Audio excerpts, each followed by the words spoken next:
Welcome back to r/Neighbors from Hell, where people share stories about their crazy neighbors. And if you are new to my channel, please don't forget to subscribe to join our amazing community. And without any further ado, let's dive right into the stories. And the first one is titled Neighbor Calls Police, Hilarity Ensues. Never had I ever felt such deep compassion for police officers. So I have a very tense relationship with my neighbor for years. 10 years ago, I moved into my current apartment in Paris, which belongs to my parents, when I got an entry-level job. I since moved up in the world, but not paying rent is frankly too good considering how costly it is here. When I moved in, I met my new neighbor, and God, was it a doozy. He inherited the place from his dead mother a few years before. He was unemployed, hit his wife, had a party or a fight at his place pretty much every 2 nights, between 2 AM and 4 AM, injected drugs while sitting in the stairs with his friends, once told a friend of his while I was passing by that he felt like the victims of terror attacks deserved what happened to them. He stocked building materials in the public areas of the building, had such a badly taken care of place that once when I sent the police, they came back a few days later because they were worried about his child health. For months, forced his door, which is noisy as hell, because he lost his key and couldn't pay for a locksmith. He once tried to force my door open at 5 AM because something he had left unattended in the public area disappeared and he thought I had stolen it. Anyway, he disappeared a few years ago with his wife and daughter, and about a year ago has come back alone. Since then, I've been looking for a way to get rid of him for my peace of mind, especially considering that at least 5 to 6 people came every night to his place hours after the pandemic curfew, including during the confinement. And God, did I find one. Note also that the day after this, his friends helped him move back in. Someone tried to force my door open while I was at work. One day, while telling some of his friends that they couldn't just keep forcing the door open instead of making new keys, one of them told me he wasn't afraid of me since he already went to jail. So this weekend, that genius called the police. When the policeman arrived, he explained to them that he wanted the people in his apartment out and they didn't want to leave. Here is a summary of what the police was told by both people during the discussion. First, my neighbor rented his place to a man but still lived in the place since he doesn't have anywhere else to live. The man arrived at the end of the rental agreement but didn't want to leave. My neighbor failed to notify the authorities of the rental, meaning that he did not pay tax on it and didn't have the proper authorization for rental, including things like the place having a fire escape. He readily admitted so to the police. The man being there is an illegal immigrant who sells pots. He accused my neighbor of wanting to evict him to get his hands on his supply. I'm not sure I heard that right, but I distinctly heard the policeman talking about the fact that they were not there to search for his MJ stash. In addition, he doesn't have a legal document proving the place belongs to him. See, his mother left it to him in her will, but in France that is not enough. Once you pay the taxes on the inheritance, a notary needs to write a new paper to say it actually belongs to you, which costs money. He does not have such a paper and doesn't even know what it is, which means it is likely he never paid the taxes on the inheritance. There's also a possibility he dodged local taxes on the apartment since it is not in his name. Lastly, it just so happens that in France you cannot just throw someone out like that. See, if they have been in the place for more than 48 hours, the police cannot just evict them, they need a judge to order it. Furthermore, you cannot do that between November the 1st and March the 31st to prevent people being out on the street during winter.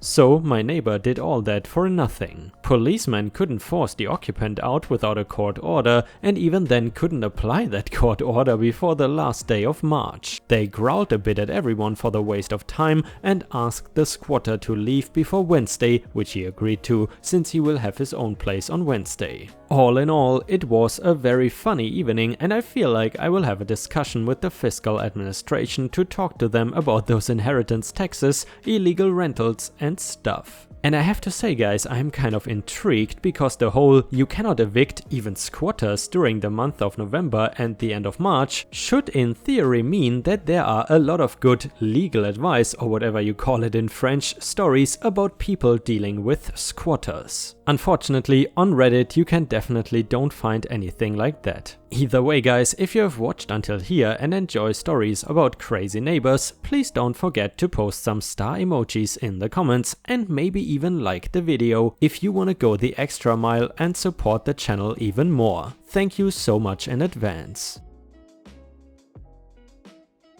And the next one is titled, I finally won. My neighbors have been antisocial a-holes for the last 4 months and now they are scared to breathe in their own flat. I have been waiting for this moment since our upstairs neighbors moved in mid-October. An HMO property occupied by a bunch of entitled students whose mummies and daddies were paying for rent. They would scream and shout at each other, run, stomp and jump on our roof, play bass-heavy music at all hours of the day and have parties during a global pandemic of all times every other night. I went upstairs to open a dialogue with them the week they moved in, but they were a-holes to me from the minute they opened the door. They blamed all of my issues on the old building, as if listening to you imitating a siren at 7 AM is the same as hearing you turn on the tap water. The more I tried to talk to them, the more hostile they got, swearing at me in hysterics and beginning to jump on my roof deliberately to get a reaction from me.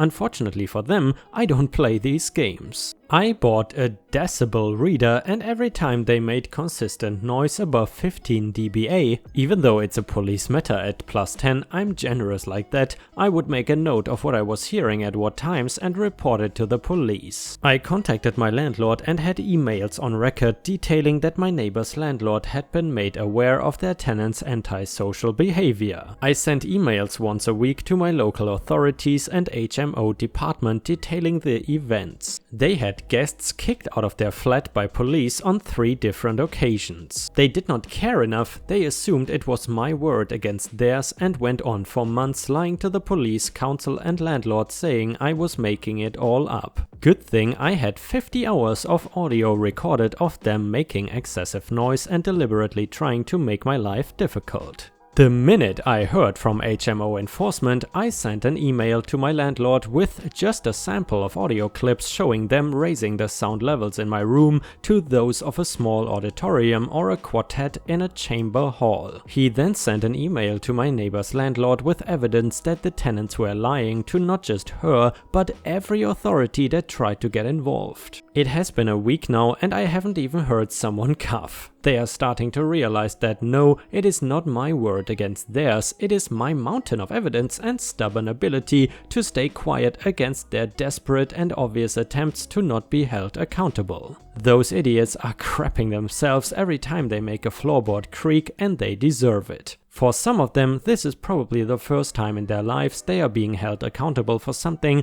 and facing the consequences of their bad behavior. Even if HMO sees they are making zero noise now, I have all the evidence that this is only the case because authorities are getting involved. They have made it perfectly clear that it is possible to live in this building without being an a-hole, and if it doesn't stay that way, I'm getting them evicted. And yes, I could have moved flats, yes, I could have sent evidence earlier, but it is a matter of principle. I didn't want them to just get a slap on the wrist, I wanted to make them regret ever being an a-hole to their neighbors in the first place, and it worked. Edit, I also want to add that I live in an HMO property with students too. We just don't scream and jump every hour. The fact that this wasn't swept under the rug as a personality clash and disagreement is entirely down to my stubbornness and patience.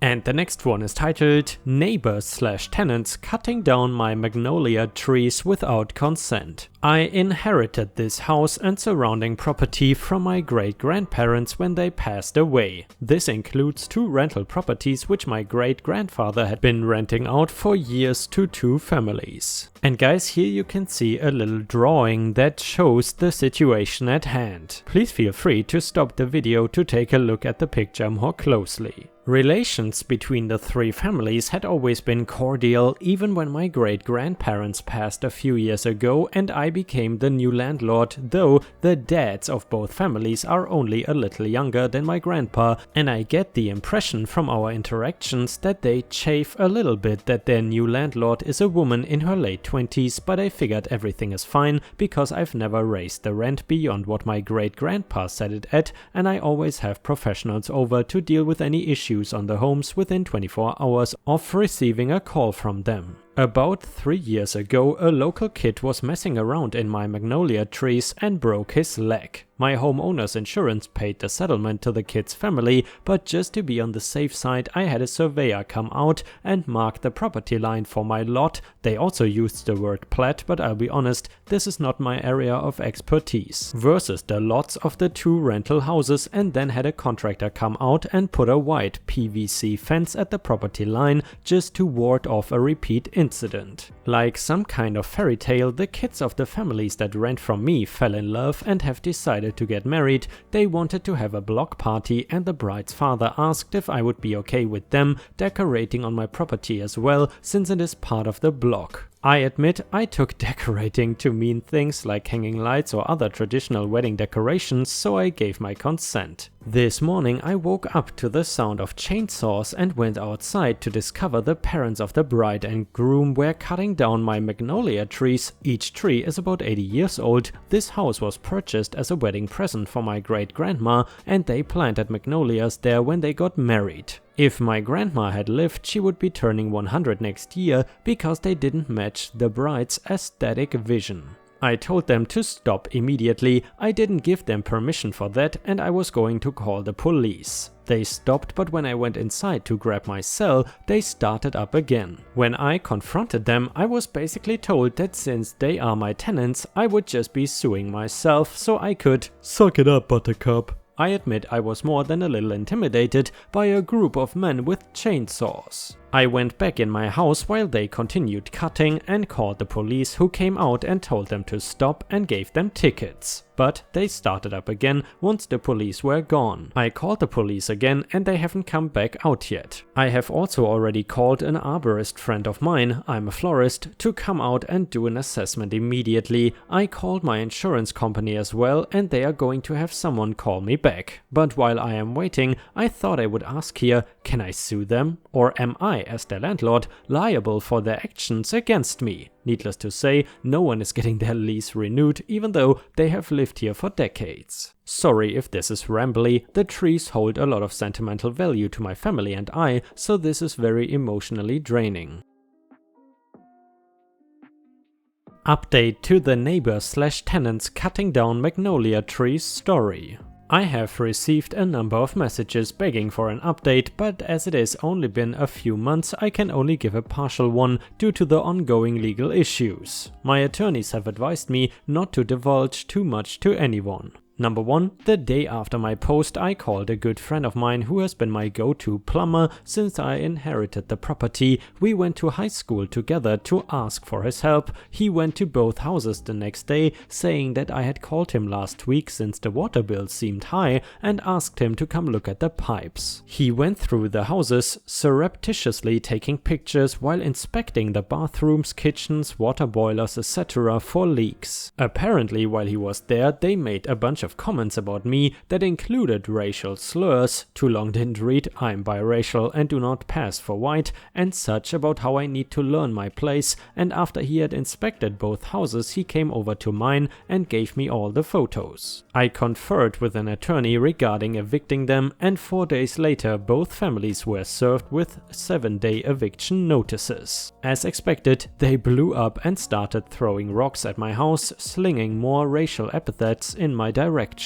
I had always grown up being terrified of angry racist white men twice my size. I've never realized how unbelievably pathetic they actually are until I watched them crying like babies while being hauled off by the police on the video cameras. The bride made a very angry post on Facebook, followed up by standing up in church, small town, most of us go to the same church, during prayers and concerns to beg for prayers for her family because our landlord is evicting all of us because she's jealous that I'm getting married. The pastor, feigning innocence, said, I thought she was evicting you all because your father and the groom's father cut down the prize magnolias. Hardest game of you laugh you lose I've ever played, still proud I survived. According to the arborists, yes plural, though my friend came out and did an assessment, my attorney for the suit over the trees advised selecting someone who is not so close to me for the paperwork we will submit to the court. Based on the number of trees cut down and the number of trees damaged beyond repair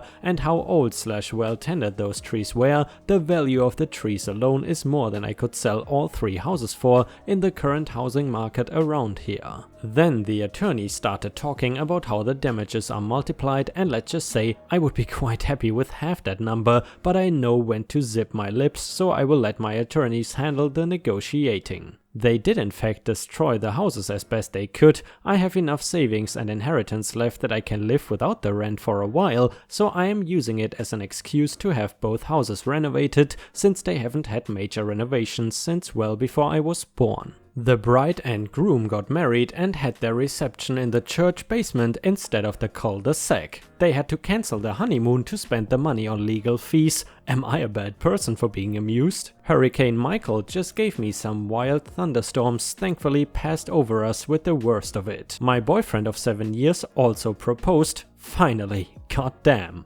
Other than that, you will have to wait until the eternally slow court systems process through. I do want to take a moment to thank you all for thinking of me and being so helpful with your advice with what was a terrifying ordeal at the time. I'd never really stood up to my elders like that before, and it was comforting to know that not only did a gaggle of internet strangers have my back, but there were resources and protections in my community as well. And another update to the story. Hello all, I got a number of lovely messages that I wanted to extend thanks for, and a few people accusing this of being fake due to some details that I specifically left vague. I wanted to clear up a few things in case they might help you understand the context of the situation. Number 1, no one in Florida has basements. I live in the Panhandle. If I go for a short walk, I can spit over the state line and hit Alabama. We have basements. Number 2, the whole church thing is fake. No, churches aren't that integrated. She doesn't sound black. I was raised by a white half of my family, my father's family. I have met my mother 4 times in my life if you count my birth. She has made it clear she doesn't want me around and doesn't consider me her child,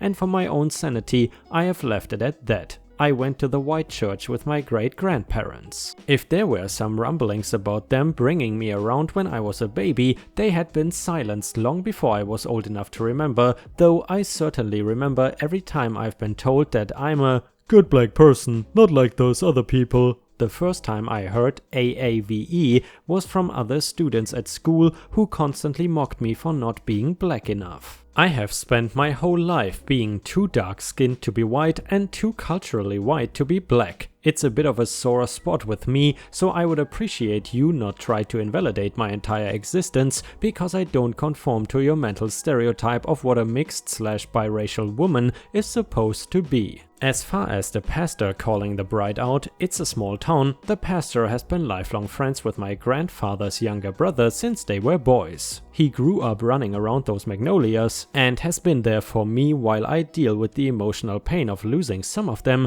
when I consider them to be one of the major physical ties to my real parents, my great-grandparents that raised me. Of course, he was gonna call out the bride when she stood up and lied before the Lord God and every soul living and dead. He's pretty angry about the situation too. She doesn't provide X-identifying information. Of course I didn't. I'm Southern, not stupid. I'm supported by my community because my great-grandfather was a pillar in it. Regular donations to everyone and their dog type of pillar. I am not so naive as to think that if I made it easy to find my exact location that A, some dude from here wouldn't decide to come hassle me or my ex-tenants, or B, that the community support wouldn't dry up because the black girl embarrassed some dumbass people on a scale outside of our town.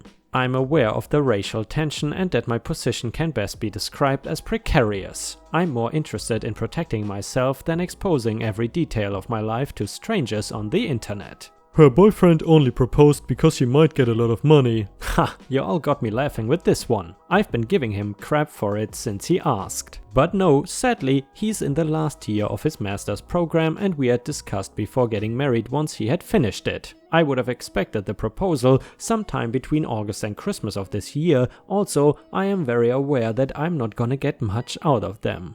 The amount they've been saving on rent since my great-grandpa died alone would be enough for a down payment on bigger houses than they were renting, but from what I understand, their desire to blow money on new cars every other year, vacations and putting their kids through college without loans, which of these three things I find the least objectionable, has left them with little cash left. To be honest, I wouldn't be surprised if I only get enough to pay the lawyers. As far as what is happening otherwise, I've had the stumps removed and I'm planning to have some healthy saplings planted next year once things are a bit more settled. The renovations are going well, installing some nice new kitchen appliances next week. Cannot believe the contractor tried to talk me into electric ranges. I'm not the best cook, but I certainly have more sense than that. As far as I've heard, the bride and groom are staying with his grandmother in Pensacola, while the rest of the groom's family has rented out a trailer in another part of the country. The bride's family, who in my opinion are the primary aggressors, her mama's one of those women you hear about over in that r/raised by narcissists subreddit, are staying with the bride's aunt, who is charging them about double in rent what I was. Said aunt was my second grade teacher